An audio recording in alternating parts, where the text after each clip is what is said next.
یا رجائی یا رجائی یا رجائی۔ غصے میں بھی سنبھل کے بولیں کہ نہ بعد میں پچھتانا پڑے، نہ بعد میں معذرت کرنی پڑے، نہ اللہ کی بارگاہ میں مجرم ہو کے کھڑے ہوں کہ ایک زبان کا بول جہنم کی وادیوں میں پھینک دیتا ہے اور ایک زبان کا بول جنت کے عالی شان درجات تک پہنچا دیتا۔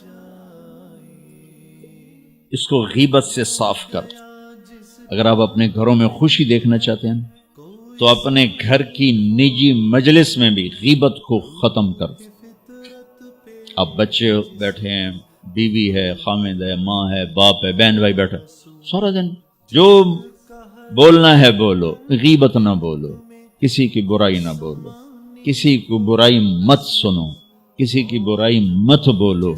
آپ کے دلوں کو اللہ سکون دے دے، نہ دیکھو، نہ بولو، نہ سنو، تو آپ کے دل پرسکون ہو جائیں۔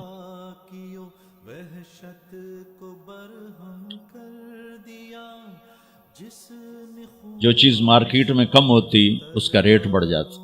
یہ جو میں آپ کو دین کی صفت بتا رہا ہوں یہ مارکیٹ میں ہے ہی کوئی نہیں، پھر کے بتا رہا ہوں، دنیا پھر کے بتا رہا ہوں، مارکیٹ میں یہ سودا کوئی نہیں۔ آپ لے لیں، میں لے لوں، یہ مستورات لے لیں، قیمت اللہ بڑی لگا دے، بڑی قیمت لگے۔ جب اللہ بلائے گا نا بھائی علم والے آ جاؤ تو بڑا مجمع ہوگا، اللہ کہے گا بھائی ذکر والے آ جاؤ، نمازی آ جاؤ، روزے والے آ جاؤ، حج والے آ جاؤ، عمرے والے آ جاؤ، ایک بہت بڑا مجمع ہوگا۔ جب اللہ کہے گا زبان کی حفاظت والے آ جاؤ، اچھے اخلاق والے آ جاؤ، تو ہمارے پنجابی کہتے ہیں ٹاما ٹاما کوئی اٹھے گا تو کوئی اٹھ کے دکھائی دے گا۔ پھر ان کو جو پروٹوکول ملے گا نا وہ نہ کسی تہجد گزار کو ملے گا، نہ کسی عبادت گزار کو ملے گا۔ ان کی نبیوں کے بعد ان کی شان ہوگی، نبیوں کے بعد ان کی شان ہوگی کہ یہ مارکیٹ میں سودا ہے ہی نہیں۔ تو آپ سب سے کہتا ہوں پوری زندگی سے، میں صرف حج سے متعلق بات نہیں کر رہا ہوں، میری آپ کی پوری زندگی کو خوبصورت بنانے والا عمل عرض کر رہا ہوں کہ اس زبان کو خوبصورت بول کا عادی بنائیں یا ٹیپ لگا لیں، چپ ہو جائیں، ضرورت کی بات کرو، ہنسی مذاق کی بات کرو، دل دکھانے کی بات نہیں، بے عزت مت کرو کسی، ذلیل نہ نوکر کو نہ نوکرانی کو،